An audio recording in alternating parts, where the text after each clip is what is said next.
வணக்கம். நீங்கள் இணைந்திருப்பது சமூகத்தின் பிரதான செய்திகளுடன். செய்திகளுக்காக உங்களுடன் இணைந்து கொள்ளும் நான் கஜிதா திருநாவுக்கரசு. விரிவான செய்திகளுக்கு முன்னதாக இன்றைய தலைப்புச் செய்திகள்.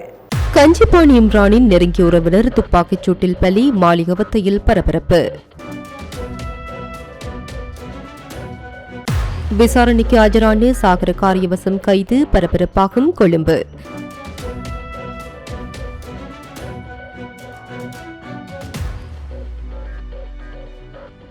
போராட்டத்தில் குதித்து கிராம உத்தியோகத்தர்கள் சேவைகளை பெற வந்த மக்கள் ஏமாற்றம். ஆனால் இன்றைக்கு கிராம உத்தியோகத்தர் வருகை இல்லாமல் காரியாலயங்கள் மூடப்பட்டிருக்குது. காரணம் கேட்கப்பட்ட விசாரித்த அடிப்படையில் கிராம உத்தியோகர்கள் எல்லாரும் ஸ்ட்ரைக் பண்ணிக்கிறாங்க. அவங்க வேலை பண்ணி பரிஷ்கரிப்பு செஞ்சுக்கிறாங்கன்னு சொல்லப்படுது. நாட்டில் உள்ள 33 சிறைச்சாலைகளுக்கும் ஸ்கேனர் இயந்திரங்கள், அமைச்சர் அறிவிப்பு. கேகாலையில் புலமை பரிசில் வினாத்தாள் தாமதம், மாணவர்களுக்கு நியாயம் வழங்க ஆசிரியர் சங்கம் கோரிக்கை. வான்வாயு மட்டத்தை அண்மித்து காசல் டி மவுசாக்களை நீர்த்தேக்குங்கள், தாழ்நில பகுதி மக்களுக்கு எச்சரிக்கை. தம்பதியினர் மீது அசிட் தாக்குதல், கணவன் பலி, தவிக்கும் பிள்ளைகள். நாடளாவிய ரீதியில் டெங்கு பாதிப்பு 89,639 அதிகரிப்பு, 65 பேர் உயிரிழப்பு. கஞ்சா கடத்திய தம்பதியினர் கைது, நாடளாவிய போலீஸ் நடவடிக்கையில் பலர் கைதுகள். காதல் முறிவுக்கு பின் நிர்வாண புகைப்படங்களை வெளியிடுவதாக மிரட்டல், ஆசிரியர் பிக்கு கைது. அவையமது தலைப்புச் செய்திகள். இனி தொடர்பான விரிவான செய்திகள்.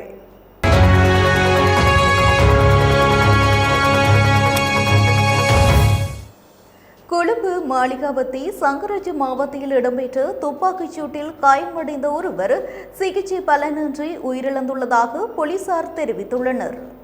மாளிகாவத்தையில் உள்ள PCC பாலத்திற்கு அருகில் இன்று இடம்பெற்ற இந்த துப்பாக்கிச்சூட்டு சம்பவத்தில் மோட்டார் சைக்கிளில் வந்த இருவர் துப்பாக்கி பிரயோகம் மேற்கொண்டதாக ஆரம்பகட்ட விசாரணைகளில் தெரியவந்துள்ளது. துப்பாக்கிச் சூட்டில் உயிரிழந்தவர் கட்டுமான பொருட்கள் விற்பனை நிலையம் ஒன்றின் உரிமையாளர் எனவும் திட்டமிட்டு குற்ற செயல்களுடன் தொடர்புடையதாக கூறப்படும் கஞ்சிபாணி இம்ரானின் நெருங்கிய உறவினர் எனவும் போலீசார் தெரிவித்துள்ளனர். துப்பாக்கிச் சூட்டை மேற்கொண்டு சந்தேக நபர்கள் சம்பவ இடத்திலிருந்து தப்பி சென்றுள்ள நிலையில் அவர்களை கைது செய்வதற்காக போலீசார் தீவிர விசாரணைகளை முன்னெடுத்து வருகின்றனர். சம்பவம் தொடர்பில் மேலதிக விசாரணைகள் இடம்பெற்று வருகின்றன. பாரிஸ் வாழ் மக்களே, உங்களின் பேராதரவை பெற்ற கல்யாணி மற்றும் அன்னபூரணி தயாரிப்புகள் இப்போது இரு கிளைகளிலும். பிடி கேஷன் கரி லாச்சப்பல், பிடி சூப்பர் ஸ்டோர், ஹார்லி கோனஸ். இலங்கை பொதுஜன பெரமுனவின் பொதுச் செயலாளரும் சட்டத்தரணியுமான சாகர காரியவசம் மத்திய குற்றப்புலனாய்வு பிரிவினரால் இன்று காலை கைது செய்யப்பட்டார். போலீஸ் மாதிபர் தொடர்பில் வெளியிடப்பட்ட கருத்துக்கள் குறித்து இடம்பெற்று வரும் விசாரணைக்கு அமைய வாக்குமூலம் வழங்குவதற்காக அவர் மத்திய குற்ற விசாரணை பணியகத்திற்கு இன்று வருகை தந்தார். இதன்போதே அவர் கைது செய்யப்பட்டுள்ளார். இந்த அழைப்பு தொடர்பாக ஊடகங்களுக்கு கருத்து தெரிவித்து சாகர காரியவசம் தான் தெரிவிக்காத விடயங்களை தெரிவித்து தவறான அர்த்தங்களை வழங்கி அரசாங்கம் தன்னை அரசியல் ரீதியாக பழிவாங்க முயற்சிப்பதாக குற்றம் சாட்டினார். தான் கூறிய கருத்துக்களை தெரிவுபடுத்தி காண்பிப்பதன் மூலம் எதிர்க்கட்சியினரை ஒடுக்குவதற்கான நடவடிக்கைகள் முன்னெடுக்கப்படுவதாகவும் இவ்வாறான அச்சுறுத்தல்களுக்கு மத்தியில் தான் ஒருபோதும் பின்வாங்கப் போவதில்லை என்றும் அவர் வலியுறுத்தியுள்ளார். அத்துடன் ஷானி அபேசகரவை பிரதி போலீஸ் மாதிபர் பதவிக்கு நியமித்ததும் இந்த அரசியல் பழிவாங்கல் நடவடிக்கையின் ஒரு பகுதியாகும் என்றும் அவர் தெரிவித்துள்ளார். நாட்டின் வரலாற்றில் எந்தவொரு அரசாங்கமும் இவ்வாறு எதேச்சிகரமாக செயல்பட்டதில்லை என்றும் அவர் மேலும் குறிப்பிட்டார். இந்த நிலையில் கைது செய்யப்பட்டு சாகர காரியவசம் தற்போது கடுவெளி நீதிவான் நீதிமன்றத்திற்கு கொண்டு செல்லப்படுகிறார்.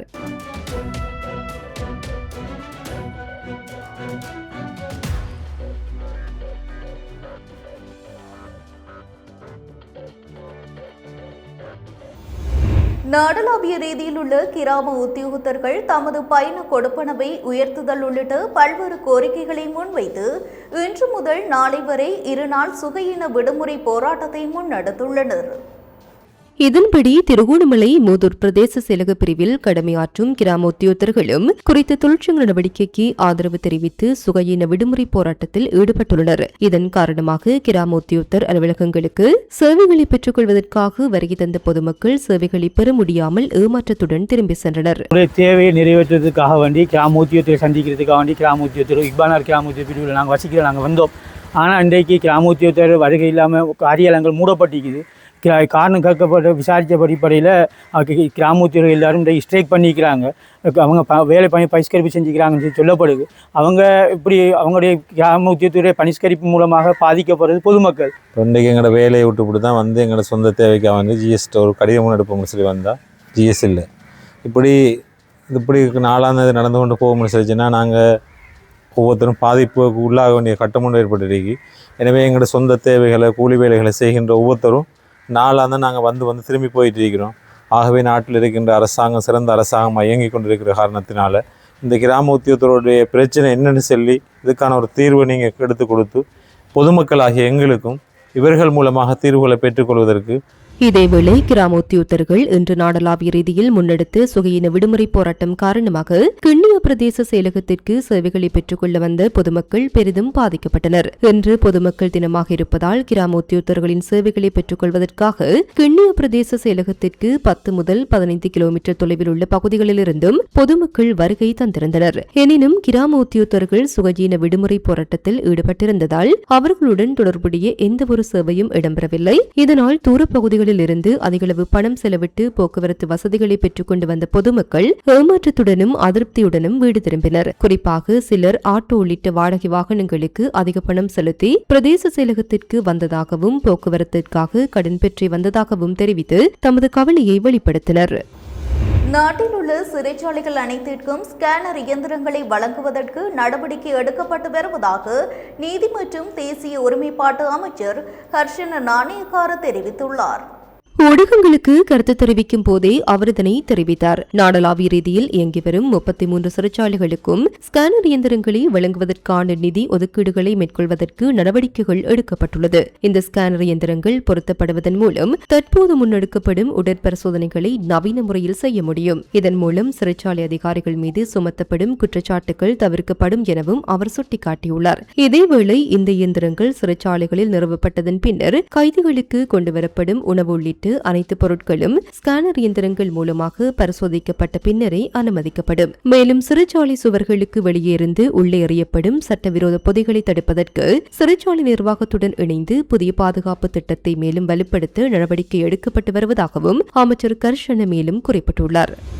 கேகாலை பிரதேசத்தில் 5ஆம் தர புலமை பரிசில் பரீட்சை தொடர்பான வினாப்பத்திரம் தாமதமாக மாணவர்களுக்கு வழங்கப்பட்டமை தொடர்பாக மாணவர்களுக்கு நியாயத்தை பெற்றுத்தருமாறு அதிகாரிகள் விரைவாக நடவடிக்கை எடுக்க வேண்டும் என இலங்கை ஆசிரியர் சங்கம் கூறியுள்ளது. இலங்கை ஆசிரியர் சங்கத்தின் தலைவர் பிரியந்த பெர்னாண்டோ ஊடகவியலாளர் மாநாடு ஒன்றில் இந்த விடயத்தை குறிப்பிட்டார். 5ஆம் தர புலமை பரிசில் பரீட்சை கல்வி எதிர்காலத்திற்கு முக்கியமான ஒரு பரீட்சையாக கருதப்படுகின்றது. இவ்வாறான சம்பவங்களின் மூலம் மாணவர்களுக்கு இழைக்கப்படும் அநீதி தொடர்பாக கல்வி அதிகாரிகளின் கவனம் செலுத்தப்பட வேண்டும் எனவும் அவர் குறிப்பிட்டார். இதேவேளை இம்முறை கல்வி பொதுத்தராதர உயர்தர பரீட்சையின் கடமைகளுக்காக பங்கு பெற்றும் ஆசிரியர்களுக்கு வழங்கப்படும் கொடுப்பனவுகள் போதுமானதாக இல்லை எனவும் இலங்கை ஆசிரியர் சங்கம் குற்றம் சாட்டியுள்ளது. இதன் அடிப்படையில் கல்வி பொதுத்தராதர பத்திர உயர்தர பரீட்சையில் கடமையில் ஈடுபடும் ஆசிரியர்களுக்கு அவர்களது பொறுப்பு மற்றும் தற்போதைய செலவுகளை கருத்தில் கொண்டு போதுமான கொடுப்பனவை வழங்க நடவடிக்கை எடுக்குமாறு அரசாங்கத்திடம் கோரிக்கை விடுப்பதாக பிரியந்த பெர்னாண்டோ தெரிவித்துள்ளார். மத்திய வெளிநாட்டு பகுதிகளில் பெய்து வரும் பலத்த மழையால் காசல்டி மற்றும் மௌசாக்களின் நீர்த்தேக்கங்களின் நீர்மட்டம் வேகமாக உயர்ந்து வருவதாக நீர்த்தேக்க பொறுப்பதிகார பொறியியலாளர்கள் தெரிவித்துள்ளனர். இன்று காலை நிலவரப்படி இரு நீர்த்தேக்கங்களும் வான்பாயும் மட்டத்தை அண்மித்துள்ளதாக தெரிவிக்கப்பட்டுள்ளது. காசல்டி நீர்த்தேக்கத்தின் நீர்மட்டம் வான்பாய் மட்டத்திலிருந்து 1.2 அடி மாத்திரமே குறைவாக காணப்படுவதுடன் கடந்த 24 மணித்தியாலங்களில் அப்பகுதியில் 25 மில்லிமீட்டர் மழைவீழ்ச்சி பதிவாகியுள்ளது. அதேவேளை மௌசாக்களி நீர்த்தேக்கத்தின் நீர்மட்டம் வான்பாய் மட்டத்திலிருந்து 3.4 அடி வரை உயர்ந்துள்ளதுடன் கடந்த 24 மணித்தியாலங்களில் 29 மில்லிமீட்டர் மழைவீழ்ச்சி பதிவாகியுள்ளது. இரு பிரதான நீர்த்தேக்கங்களின் நீர்மட்டமும் வேகமாக அதிகரித்து வருவதால் அவற்றுடன் தொடர்புடைய கெனியன், லக்ஷபானு, புதிய லக்ஷபானு, பொல்பிட்டிய மற்றும் விமல சுரேந்திர நீர்மின் நிலையங்களில் அதிகபட்ச கொள்ளளவில் மின் உற்பத்தி மேற்கொள்ளப்பட்டு வருகின்றது. இந்த நிலையில் நீர்மட்டம் தொடர்ந்து அதிகரித்தால் நீர்த்தேக்கங்களின் வான்கதவுகள் திறக்கப்படுவதற்கான சாத்தியக்கூறுகள் காணப்படுவதாக அதிகாரிகள் தெரிவித்துள்ளனர். இதன் காரணமாக மஸ்கெலியா ஒயாவின் இருமருங்கிலும் உள்ள தாழ்நில பகுதிகளில் வசிக்கும் மக்கள் அவதானமாக இருக்குமாறு நீர்மின் நிலைய அதிகாரிகள் அறிவுறுத்தியுள்ளனர். Blue ocean group of companies இலங்கையின் வளர்ச்சியோடு உங்கள் வாழ்க்கையையும் உயர்த்துகிறோம். காலி பிட்டிகள நியாகம உடகங்வத்த பகுதியில் தம்பதியினர் மீது மேற்கொள்ளப்பட்ட அசிட் தாக்குதலில் காயமடைந்து கெராபிட்டிய போதனா வைத்தியசாலையில் சிகிச்சை பெற்று வந்த கணவன் உயிரிழந்துள்ளார். காரியவசம மாஜி வானகமகே நுவன் சுரங்க டயாஸ் என்ற 44 வயதுடைய 2 பிள்ளைகளின் தந்தையே இவ்வாறு உயிரிழந்துள்ளார். கடந்த 1ஆம் தேதி இரவு குறித்த தம்பதியினர் பிட்டிகள பிரதேசத்தில் உள்ள நண்பர் ஒருவரின் வீட்டிற்கு மோட்டார் சைக்கிளில் சென்றுள்ளனர். அங்கு சிறிது நேரம் தங்கியிருந்த பின்னர் தமது வீட்டிற்கு திரும்புவதற்காக மோட்டார் சைக்கிளில் ஏற முற்பட்ட போது இரவு சுமார் 10 மணி அளவில் அவர்களை இலக்கு வைத்து அசிட் தாக்குதல் நடத்தப்பட்டுள்ளதாக போலீசார் தெரிவித்துள்ளனர். இந்த தாக்குதலில் பலத்த காயமடைந்த 41 வயதுடைய அவரது மனைவி குமாரி எதித் சிங்க கொடித்துவக்கும் தற்போது கெராப்பிட்டிய போதனா வைத்தியசாலையில் சிகிச்சை பெற்று வருகின்றார். அசிட் தாக்குதலில் காயமடைந்த இருவரும் முதலில் நியாகம வைத்தியசாலையில் அனுமதிக்கப்பட்டு பின்னர் மேலதிக சிகிச்சைக்காக கெராப்பிட்டிய போதனா வைத்தியசாலைக்கு மாற்றப்பட்டனர். இந்நிலையில் சிகிச்சை பெற்று வந்த கணவன் நேற்று உயிரிழந்துள்ளதாக போலீசார் தெரிவித்துள்ளனர். ஆரம்பகட்ட விசாரணைகளின்படி தனிப்பட்ட பண தகராறு காரணமாக இந்த அசிட் தாக்குதல் நடத்தப்பட்டிருக்கலாம் என போலீசார் சந்தேகிக்கின்றனர். சம்பவம் தொடர்பில் சந்தேக நபர்களை அடையாளம் கண்டு கைது செய்வதற்கான விசாரணைகள் முன்னெடுக்கப்பட்டு வருகின்றன. இதுவரை இருவர் போலீசாரின் பாதுகாப்பில் வைத்து விசாரணைக்கு உட்படுத்தப்பட்டுள்ளதாகவும் சம்பவத்துடன் தொடர்புடைய மேலும் சில சந்தேக நபர்கள் பிரதேசத்தை விட்டு தப்பிச் சென்றுள்ளதாகவும் போலீசார் தெரிவித்துள்ளனர். மன்னார் சவுத் பார்க் பகுதியில் அனுமதியின்றி ட்ரோன் கேமராவை பறக்கவிட்டு 16 வயது சிறுவன் ஒருவர் நேற்று கைது செய்யப்பட்டுள்ளதாக போலீசார் தெரிவித்துள்ளனர். பாதுகாப்பு அமைச்சில் பதிவு செய்யப்படாத ட்ரோன் ஒன்றை உரிய அனுமதியின்றி பறக்கவிட்டதாக கூறப்படும் குற்றச்சாட்டில் குறித்த சிறுவன் கைது செய்யப்பட்டுள்ளார். இதன்போது அவரிடமிருந்து DJI மினி 4 Pro ரக ட்ரோன் ஒன்றும் கைப்பற்றப்பட்டுள்ளதாக போலீசார் தெரிவித்துள்ளனர். விமானப்படை புலனாய்வு பிரிவினருக்கு கிடைத்த தகவலின் அடிப்படையில் மன்னார் போலீஸ் புலனாய்வு பிரிவினருடன் இணைந்து மேற்கொள்ளப்பட்ட நடவடிக்கையின் போதே சவுத் பார்க் பெனங்கட்டுக்கோட்டு பகுதியில் சிறுவன் கைது செய்யப்பட்டுள்ளதாக தெரிவிக்கப்பட்டுள்ளது. கைது செய்யப்பட்ட சிறுவன் மேலதிக விசாரணைகளுக்காக மன்னார் போலீஸ் நிலையத்தில் ஒப்படைக்கப்பட்டுள்ளார். மேலதிக விசாரணைகளை மன்னார் போலீசார் முன்னெடுத்து வருகின்றனர். இந்த வருடத்தின் இதுவரையான காலப்பகுதியில் நாடளாவிய ரீதியில் 89,639 டெங்கு நோயாளர்கள் பதிவாகியுள்ளதுடன் டெங்கு காரணமாக உயிரிழந்தவர்களின் எண்ணிக்கை 65ஆக அதிகரித்துள்ளதாக தெரிவிக்கப்பட்டுள்ளது.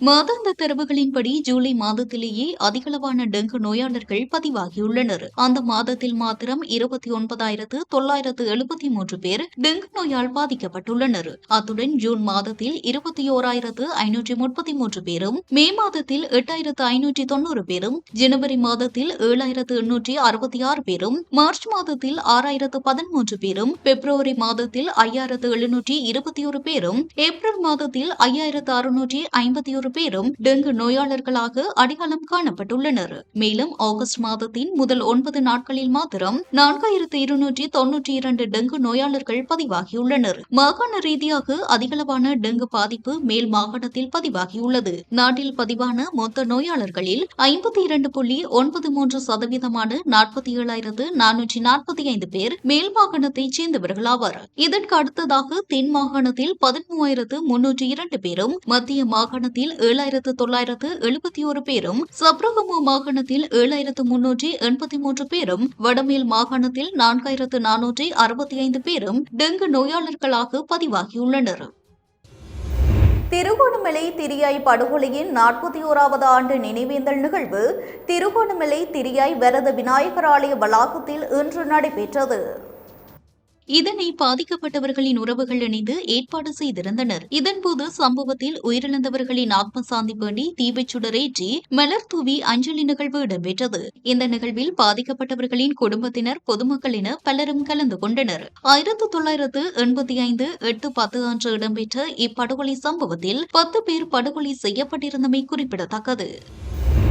புத்தளம் சிலாபம் பிரதான வீதியில் பத்துலோயா பகுதியில் அமைக்கப்பட்டிருந்த போலீஸ் வீதி தடையில் மேற்கொள்ளப்பட்ட சோதனையின் போது கேப்ரக வாகனத்தில் பெருமளவிலான கஞ்சாவை கடத்தி சென்ற தம்பதியினர் கைது செய்யப்பட்டுள்ளனர்.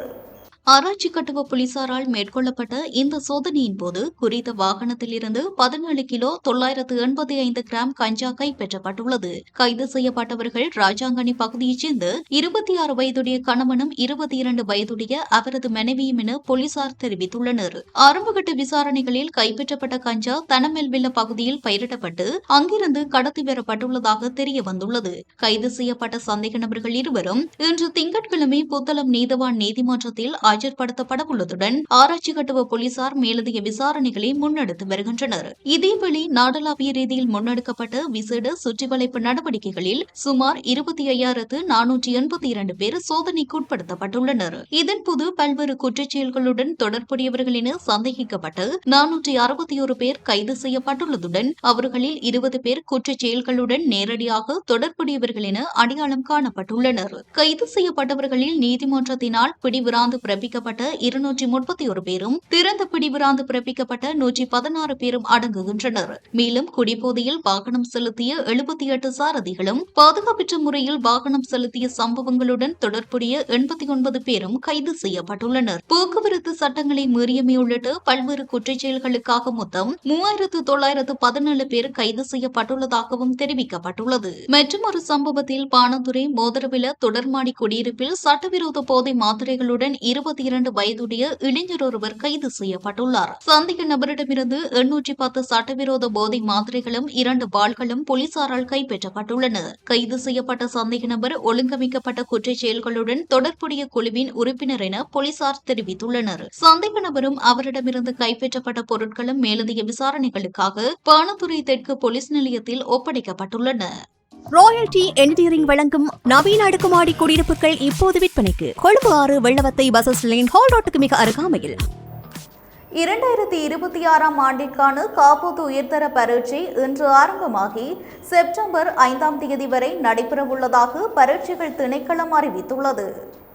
இந்த முறை உயர்தர பரீட்சைக்காக நாடு முழுவதிலும் உள்ள 2,532 பரீட்சை மையங்களில் மொத்தம் 3,72,310 பரீட்சார்த்திகள் தோற்றவுள்ளனர். இதில் 2,64,496 பாடசாலை பரீட்சார்த்திகளும் 1,07,814 தனியார் பரீட்சார்த்திகளும் அடங்குவர். இந்நிலையில் வவுனியா மாவட்டத்தில் இம்முறை 2,630 பரீட்சார்த்திகள் பரீட்சைக்கு தோற்றுகின்றனர். வவுனியா மாவட்டத்தில் பரீட்சைக்கு தோற்றும் மொத்த பரீட்சார்த்திகளில் 2,018 பேர் பாடசாலை பரீட்சார்த்திகளாகவும் 612 பேர் தனியார் பரீட்சார்த்திகளாகவும் தோற்றவுள்ளனர். பரீட்சைகளை சீரான முறையில் நடாத்துவதற்காக மாவட்டம் முழுவதும் 20 பரீட்சை நிலையங்கள் அமைக்கப்பட்டுள்ளதுடன் 9 இணைப்பு நிலையங்களும் அமைக்கப்பட்டுள்ளன.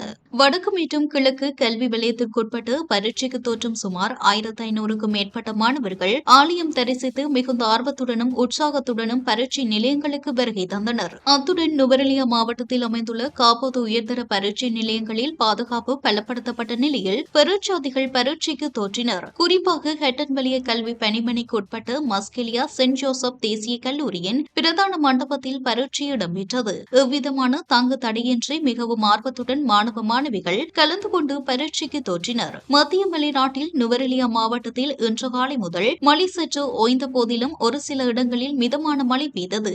மேலும் சாமிமலை பகுதியில் இருந்தும் ஹெட்டன் பகுதியில் இருந்தும் காலை வேளையில் சேவையில் ஈடுபட்டு வரும் அரசு பேருந்துகள் இன்று சேவையில் இல்லாத நிலையில் மாணவர்கள் பெரிதும் பாதிக்கப்பட்ட நிலையில் பரீட்சைக்கு தோற்ற முச்சக்கர வண்டிகள் மூலம் பெருந்தொகை பணத்தை செலவு செய்து வருகை தந்தனர். இதுகுறித்து சம்பந்தப்பட்ட ஹெட்டன் அரசு பேருந்து நிலைய அதிகாரிகள் உடன் கவனம் செலுத்தி நாளை முதல் இந்த சாலையில் நாளாந்தம் சேவையில் ஈடுபட்டு வந்த பேருந்துகளை இயக்க ஏற்பாடு செய்து தர மக்கள் கோரிக்கை விடுத்தனர். மேலும் காப்போது உயர்தர பரீட்சை திருகோணமலை தோப்பூர் அல்ஹம்ரா மத்திய கல்லூரியின் பரீட்சை மத்திய நிலையத்தில் இடம்பெற்றது. இப்பரீட்சை நிலையத்தில் தோப்பூர் பிரதேசத்தைச் சேர்ந்த தமிழ் முஸ்லிம் பாடசாலை மாணவர்கள் வெளிவாரி மாணவர்கள் ஆர்வத்துடன் பரீட்சை எழுத சென்றிருந்ததை காண முடிந்தது. பரீட்சை எழுதும் மாணவர்களுக்கு பெற்றோர்களும் ஆசிரியர்களும் ஆலோசனை வழங்கி வழி அனுப்பி வைத்ததையும் காண முடிந்தது. அத்தோடு தோப்பூர் ஜமியத்துல் உலமா சபையினால் மாணவர்களுக்கான எழுத்து கருவிகளும் வழங்கி வைக்கப்பட்டு பிரார்த்தனை செய்து வழி அனுப்பி வைக்கப்பட்டமையும் குறிப்பிடத்தக்கது. காதலுறவு முறிவடைந்த பின்னர் இளம்பெண்ணின் நிர்வாண புகைப்படங்கள் மற்றும் காணொளிகளை சமூக ஊடகங்களில் வெளியிடுவதாக கூறி அச்சுறுத்தியதாக கூறப்படும் 33 வயதுடைய நபர் ஒருவரை உடுகம போலீசார் கைது செய்துள்ளனர்.